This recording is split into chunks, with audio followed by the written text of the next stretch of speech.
Hi, I'm Hello. Shusuke Ochai, and this is World Insight Interview. Today we are joined by Arthell Isom. Arthell is the owner of the animation studio in Japan. Let's find out about his journey in Tokyo. So, hi, Arthell. Hey, hello, Shinsuke. Yeah. Um, and hello, world. How you been? No, yeah, thank you for having me here today with you all, and I'm really glad. I'm excited and honored to be a part of your this conversation with you. And yeah, like it's we had a little bit of snow, and I'm ready for this year of the dragon. So we're just beginning of the February, but yeah. So start out the interview. Tell us your background. You're originally from New York, right? I'm originally from the East Coast. I'm originally from New Jersey, Oh, New and Jersey. Sorry about across that. the bridge. But it's New York, the New Jersey and New Yorkers now. You gotta represent for New Jersey. So I'm from New Jersey and from Patterson. And yeah, like I now I've been in Japan for almost close to 20 years, I guess, close to two Wow. decades here. So, Wow, 20 years in Japan. So, yeah, when you were growing up, what were like the anime or cartoons you were watching? Because, was it a thing when you were growing up? Now you're in Japan having owning a animation studio, but, what was it like back in New Jersey when you were growing up? Were there like animes and, Japanese animes around you? oh no, no, no. So I'm always really envious of the current generation, and like just animes everywhere, and then it's cool to like to throw out a name of like your favorite character, like Sasuke or something like that, and no one like uh you know no one makes fun of you or beats you up in the back of an alley or something like that. I think it's so interesting the current times where you can just flip on your TV or pick up one of your mobile devices and there's just anime everywhere. Well, when I was growing up in New Jersey, in Patterson, there was no anime, right? Like no one even knew what that was. It wasn't in the term wasn't even in the zeitgeist yet, and so it was interesting because I guess the way I even discovered anime was they had so this was like my last year of high school, I guess, and had just started a program to try to introduce anime to the West. And there were two. There was one on the Sci-Fi Network, and then one on what was the other one? I think one was on like a Cartoon Network or something like that. But both of them had two different approaches to what type of anime they were going to show. And so Hmm. that was my first time like watching anime, and it was interesting because it was so different like than what I was used to watching Saturday morning cartoons and Warner and Disney. Although I love Warner and Disney stuff's great, but it was just its own like Japanese animation is its own space. But even then, like it was still new.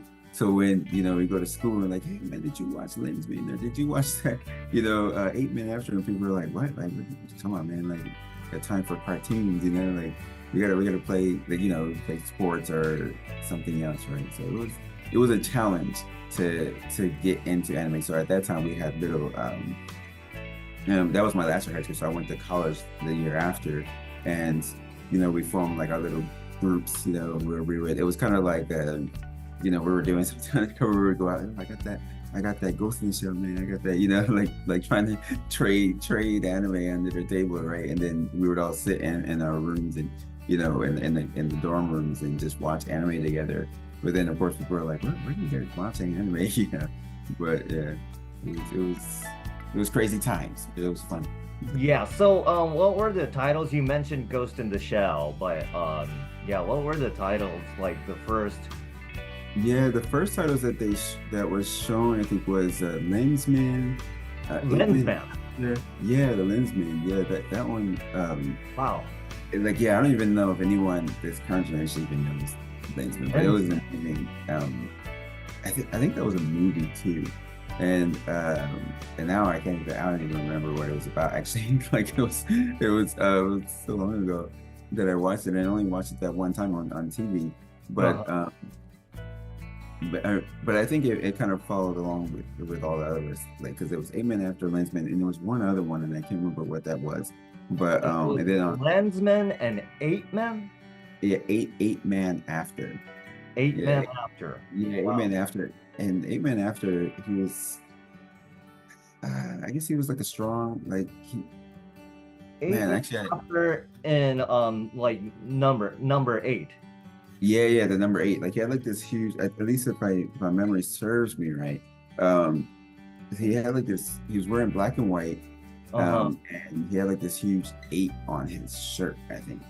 Okay. Where I just like search here and see if that pops Oh, up. okay. Eight Man. So this is like really, really classic Yeah, oh yeah, Japanese yeah, anime. yeah. Amen After was super classic, This and is like our parents' yeah, classic. yeah. Right? So So like so I don't know why they 1960s. showed this.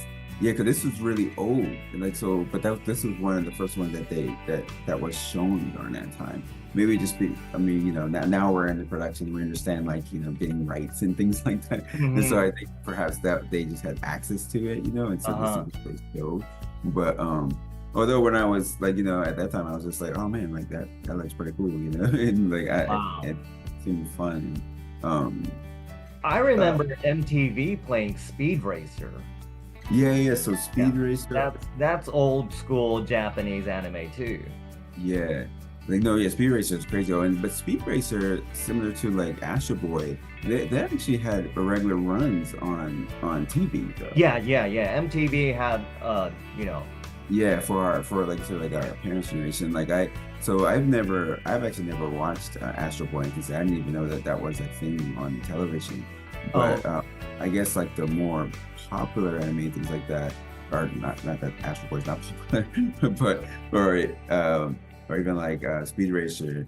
But I guess like the movies and things like that were then shown on during this like summer, you know, the summer festival, and I think it was that really pushed anime into the current, um, what it is today, mhm. right? Like, So because it was the origin. It was the yeah, origin. yeah, And yeah. yeah. Because of course the first anime in the West was I think was Astro Boy, which was Oh, shown okay. on TV. Yeah, but that was in like I don't know the '60s or something like that. Hmm. Yeah, But by I think it was all the episodes were shown on TV, and yeah, then Astro Boy was one of the first, animation series that were shown on TV in Japan as well by yeah, Osamu Tezuka. But yeah. when did you start drawing your own Oh stuff? man, no, we've been drawing forever. Like or that company, my brother and I, like we've been drawing since we were 2 years old. Like I have a twin Oh, brother. okay. Yeah, so I've been drawing forever. Like I've always been interested in art. Like we did the whole circuit thing, especially for Robert Patterson. Like you enter all the art competitions at school, the local competitions, the local city competitions. We even and my brother found an article recently that was from when we were 8, I think, where we won an art show. So I've been drawing for a long time, and just into art and into animation. And I think when we were kids, our whole thing was like thinking we're just gonna work at Disney or something. Oh, okay. Okay. Yeah, Yeah, but you ended up moving to Tokyo. yeah, yeah, Was that with so you mentioned your brother, but you have a twin brother, right? yeah. We're identical twins, and he works, and he also works in the entertainment industry. But he's part of our um, he's one of the directors of the studio, but he also works at Legacy Effects, and he's a lead concept artist. Oh, okay. So, tell us, when did you move to Tokyo? Was it by yourself or did you move with your brother? Oh no, no, yeah, I moved out here by myself.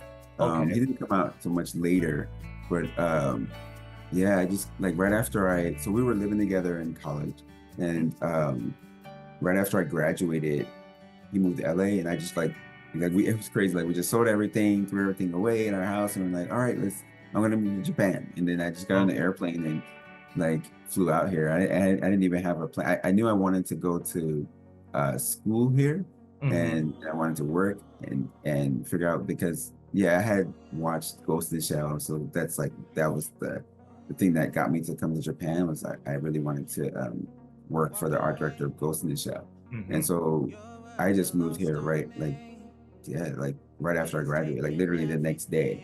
And then but I had like no other plan other than that. I didn't even have a visa. Like I didn't even know what I was gonna do. I just kind of landed here and then tried to find a place and then tried to go to the school, which is the Yoyogi Animation Gakuen, Uh-huh. uh, which and yeah, and then so it was definitely an adventure because the school didn't offer visas for Uh-huh. foreigners. I was like one of the first foreigners to actually even go to that school, and so it was crazy. It was kind of like now everyone knows how to travel. You can search things like that time. I had no idea. It's just So you here. just came into Japan with a traveler sightseeing visa, which is only valid for 3 months, right? Yeah, just 3 months. Yes, yes. So how did you like work that out? You entered first you entered Yoyogi Animation School. No, so I couldn't go No. to Europe because I didn't have a visa, right? Because you Oh, can't you go. didn't have a visa, so they didn't let you in. No, no, yeah, because you can't enter with a tourist visa. And then also I couldn't speak Japanese, so I couldn't enter the school for that reason either. And so like I had to yeah, but I was super determined. I was like, no, I want to live here. I'm gonna so I found um a, a job. Like I found some friends who kind of like, there were other foreigners here, a few, and they kind of they helped me. They were like, oh no, you gotta get a visa, man. You gotta like they Hmm. totally figured it out. And so I got a job, like a full-time job. And then because I had the full-time job, I could get a visa, a working visa. And then I took a year and like studied Japanese and was practicing Japanese every day. And then with that, because I had a working visa, the next year I went back to Yoyogi, and I was like, okay, I can speak Japanese now, and I can write Japanese now, and I got a visa. Like, can I come to school? And then yeah, then I was able to enter the school. Wow. So this all happened within a year. Yeah, yeah. So like, I went to because I went to the school the year later. So I came here, and then I did go to the school's open house, but of course I couldn't. Like, they were just like, yeah, you gotta speak Japanese and things. Hmm. But so within that year, that was when I kind of got it all figured out.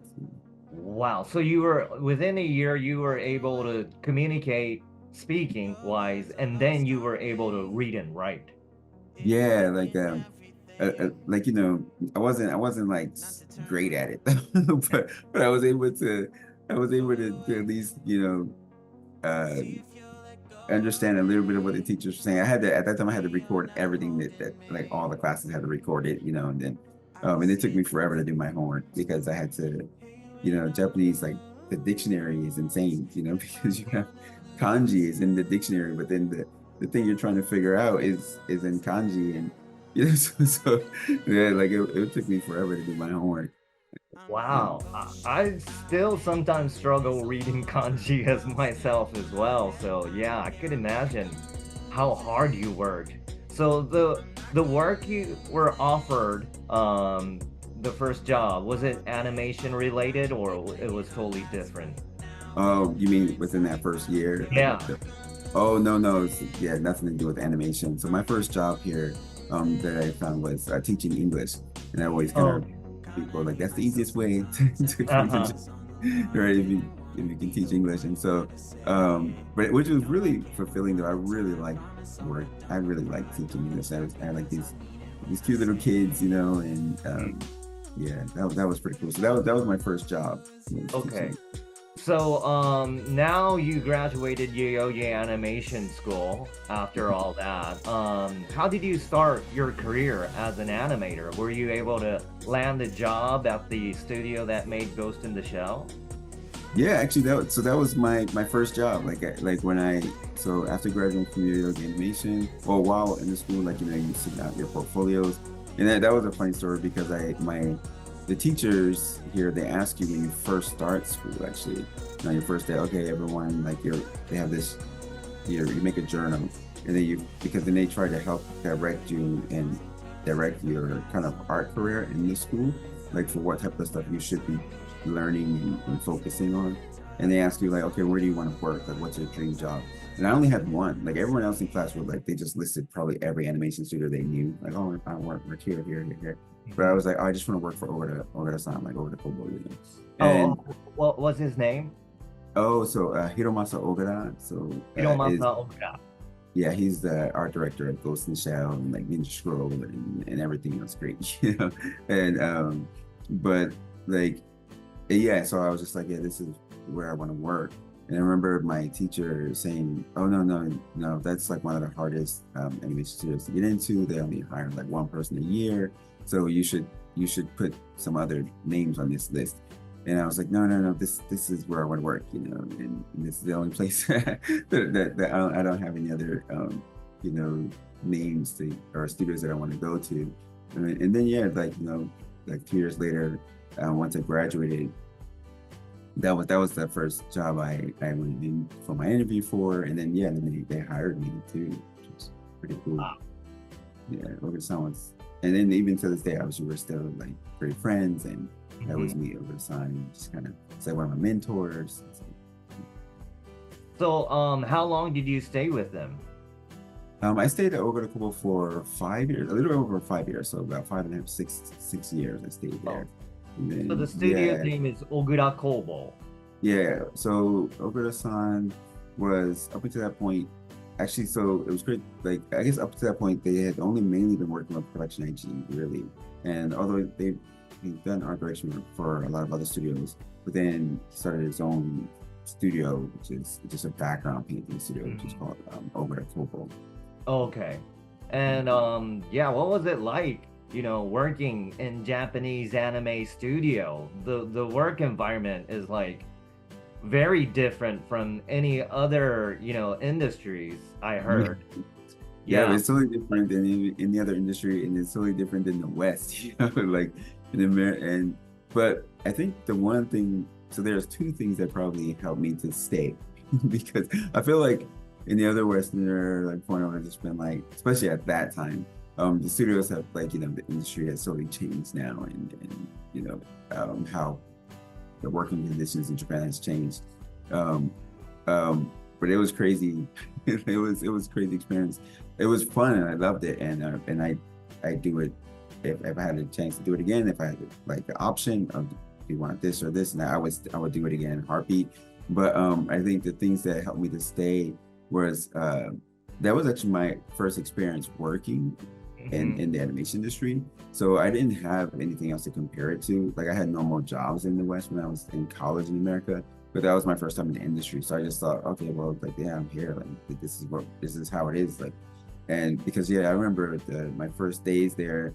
Um, my senpai, in Japan, the culture, work culture, you can't go home with your senpai having Oh, gone okay. home, Yeah, right? yeah. So like yeah, like That's I'm so like. Japanese.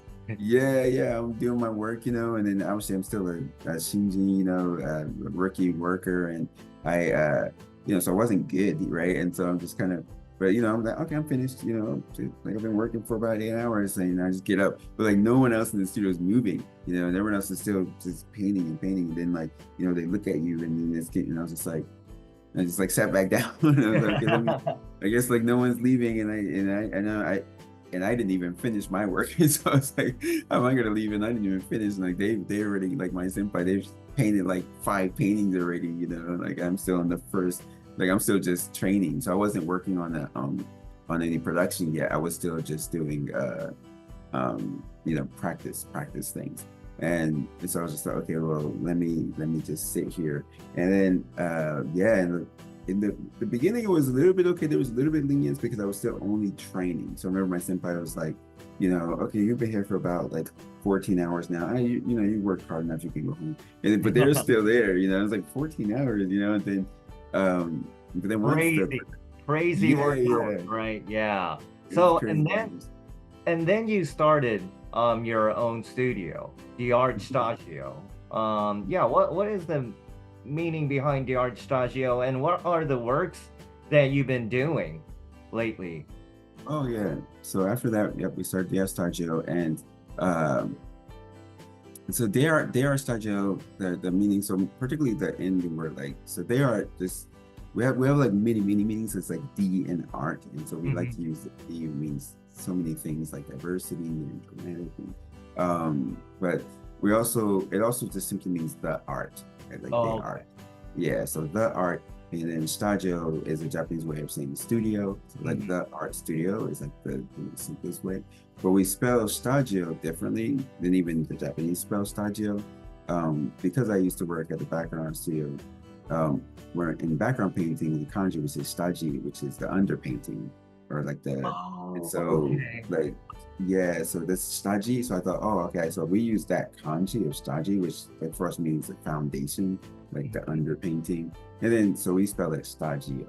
And it was for us it means like the foundation of art. Like, and so we're like we try to, we're building our this studio here, and we're building our, who we are and what we represent in the anime space. And so that's kind of why we spell it that way. So that's Okay. what it means. Great, And great, then great. it's interesting because, like, yeah, whenever I explain to Japanese people, at first they're always like, "Oh, you spell," like whenever I give my business cartoon, they're like, "You spell stagio wrong." And then because, like, stagio in Japanese is spelled with katakana, Mm-hmm. but when I explain to them, they're like, "Oh yeah, of course, that makes sense," Yeah. Yeah, that made sense. So yeah, your studio has been working with many, popular anime like One Piece and stuff like that. But Yeah, yeah. there wasn't. Lastly, there was an announcement made that you are going to take part in a huge project. Could you share that with us?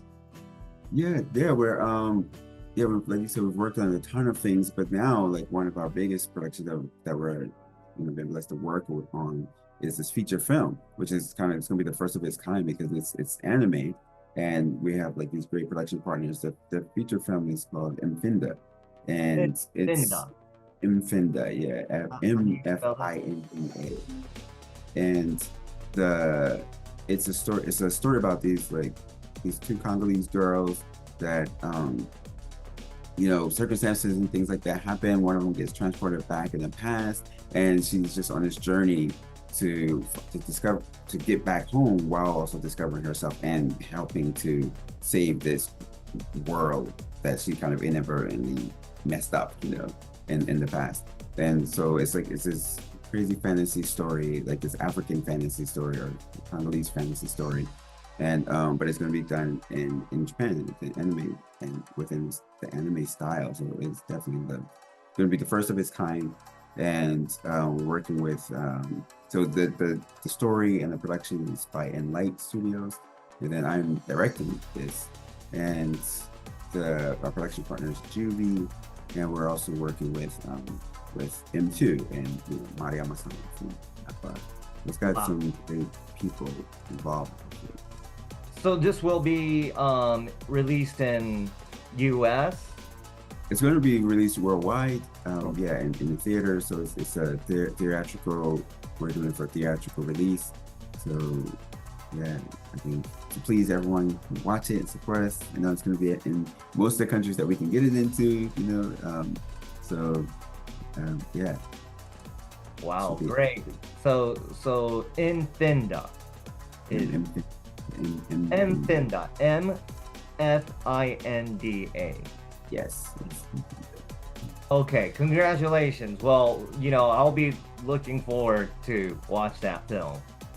Oh, cool. Thank you. All I'm looking right. forward. All right, thank you for your time, Arthell. Okay, yeah, thanks for having me. Thank you.